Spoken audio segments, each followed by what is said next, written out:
Selanjutnya bab yang 100 yang pek balik. Ada 6 buah hadis.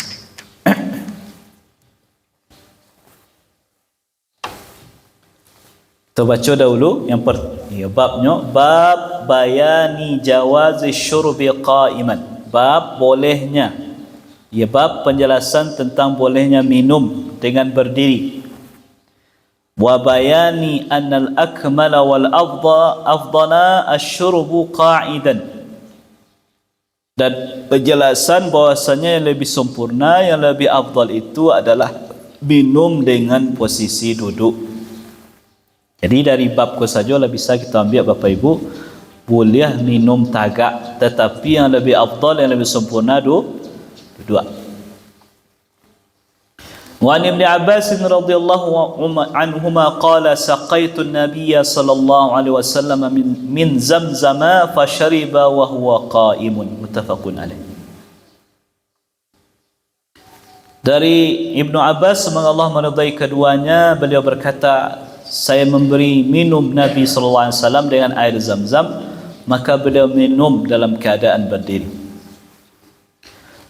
Wa 'an Nizal bin Sibrah radhiyallahu anhu qala ata Ali radhiyallahu anhu bab ar-rahbati fashariba qa'iman wa qala inni ra'aitu Rasulullah sallallahu alaihi wasallam fa'ala kama ra'aitumuni fa'altu, rawahu al-Bukhari. Dari Nizal bin Sibrah, semoga Allah meridainya, beliau berkata, suatu hari Ali bin Abi Talib, semoga Allah meridainya, mendatangi sebuah pintu di masjid namanya pintu Rahbah. Maka beliau pun minum sambil berdiri. Maka beliau berkata, sesungguhnya aku melihat Rasulullah SAW melakukan sebagaimana yang kalian lihat aku melakukan ini. Wa an Ibnu Umar radhiyallahu anhuma qala kunna na'kulu ala ahdi Rasulillah sallallahu alaihi wasallam wa nahnu namshi wa nashrabu wa nahnu qiyam, rawahu Tirmidzi wa qala hadithun hasan sahih. Dari Ibnu Umar, semoga Allah meridai keduanya, beliau berkata, sesungguhnya kami pernah makan pada zaman Rasulullah SAW, kami makan sambil berjalan dan kami minum sambil kami berdiri, dalam keadaan berdiri. Hadis yang keempat, wa an Amr bin Shu'aib an abihi an jaddihi radhiyallahu anhu qala ra'aitu Rasulullah sallallahu alaihi wasallam yashrabu qa'iman wa qa'idan, rawahu Tirmidzi wa qala hadithun hasanun sahih. Dari Amr bin Shu'aib, dari ayahnya, dari kakeknya, semoga Allah meridainya, beliau berkata, saya pernah melihat Rasulullah sallallahu alaihi wasallam minum dalam keadaan berdiri dan dalam keadaan duduk. Wa an Anas radhiyallahu anhu 'an Nabi sallallahu alaihi wasallam annahu naha an yashraba ar-rajul qa'iman, qala Qatadah faqulna li Anas fal aklu, qala dhalika asyarru aw akhbath, rawahu Muslim. Dari Anas, semoga Allah meridainya, dari Nabi sallallahu alaihi wasallam bahwasanya beliau melarang seorang laki-laki minum sambil berdiri. Maka beliau, Qatadah bertanya, kami bertanya kepada Anas, kalau makan bagaimana? Maka Anas menjawab, maka itu lebih buruk atau lebih jelek. Wa an Abi Hurairah radhiyallahu anhu qala qala Rasulullah sallallahu alaihi wasallam la yashrabanna ahadun minkum qa'iman faman nasiya falyastaqi. Dari Abu Hurairah, semoga Allah meridainya, beliau berkata, telah bersabda Rasulullah sallallahu alaihi wasallam, janganlah salah seorang di antara kamu minum sambil berdiri, maka siapa yang lupa, maka hendaklah dia memuntahkan apa yang telah dia minum. Bapak Ibu, jadi memahami dalil syariat ko hati-hati awak supaya tak bingung. Akan kita temukan nanti misalnya di satu kesempatan Nabi melarang, satu kesempatan Nabi membolehkan. Atau di satu kesempatan Nabi melarang, di satu kesempatan malah Nabi melakukan. Kalau tidak dipahami dengan ilmu, bingung awak. atau nanti kita akan mengambil kesimpulan sendiri-sendiri. Makanya perlu dikumpulkan itu hadis-hadis itu yang berhubungan, kemudian baru diambil hukumnya. Dan tentu itu adalah kerja ulama, Bapak Ibu. Bukan kerja awak. Karena yang meneliti, mengkaji hadis-hadis itu adalah para ulama, terutama ulama-ulama hadis dan ulama fikih. Nah, dari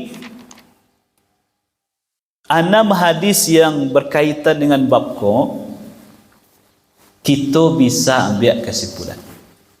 Nah, kita nak kaji cik-cik Bapak Ibu, kesimpulannya. Secara prinsip, makan dan minum itu dengan duduk apa tagak? Duduk. Artinya kalau ada kondisi-kondisi yang membuat kita tidak bisa duduk, ya, artinya kita dalam kondisi normal, minum masih bisa duduk, makan masih bisa duduk, maka secara hukum asalnya duduklah makan, duduklah minum. Jangan cari-cari alasan. Itu dulu. Tetapi kalau kita dihadapkan dengan kondisi-kondisi tertentu yang membuat kita tidak bisa minum duduk, yang membuat awak tidak bisa makan duduk, maka syariat membolehkan kita minum dengan berdiri, makan dengan berdiri. Kuasa kesimpulan sederhana. Kita ulangi, kalau kondisi normal, makanlah, minumlah, duduk. Kalau kondisinya tak normal kau maksudnya membuat kita tak bisa duduk, berarti silahkan untuk berdiri. Nah, kemudian Bapak dan Ibu, ada kondisi khusus di situ. Walaupun masih bisa kita duduk, tapi ada Nabi melakukan masih beliau berdiri atau minum air Zam-Zam. Kalau pagi awak ke Masjid Nabawi atau Masjidil Haram, itu kan biasanya di sudut-sudut masjid itu, atau di tampik saf-saf kita dekat kita solat itu ada tampik air Zam-Zam. Nah, air Zam-Zam ko khusus hukumnya Bapak Ibu, khusus apa maksudnya? Air Zam-Zam ko boleh minumnya tagak, boleh minumnya duduk. Walaupun dalam kondisi di masjid tak mungkin kita tak bisa duduk, masih bisa minimal jongkok. Tetapi khusus air Zam-Zam dengan berdiri pun diperbolehkan, tak ada larang. Jadi tak usah heran nanti kok pai awak caliak kita orang minum air Zam-Zam sambil tagak, berarti mencaliak riwayat yang disampaikan oleh Abdullah bin Abbas, hadis yang pertama bab yang ke-100 yang balik. Jadi Bapak dan Ibu, itulah kesimpulan tentang bab tentang masalah makan dan minum. Itu sajalah, kita nak kaji cek-cek yang jaleh. Kalau kondisi normal duduk, kalau kondisi kurang normal silahkan berdiri. Tapi kalau untuk air Zam-Zam, boleh duduk, boleh berdiri. Bahkan di hadis yang terakhir kita caliak ku hadis kan, Nabi melarang orang minum berdiri. Dalam kondisi normal tak? Dalam kondisi normal. Dalam kondisi normal dilarang berdiri, artinya dimakruhkan. Bahkan kalau ada orang yang lupa, disuruh Nabi apa? Tak memuntahkan. Tapi kau tak wajib hukumnya. Nabi ingin sampaikan, hanya ingin tegaskan kawa, kalau dalam kondisi normal tolong minum itu dua.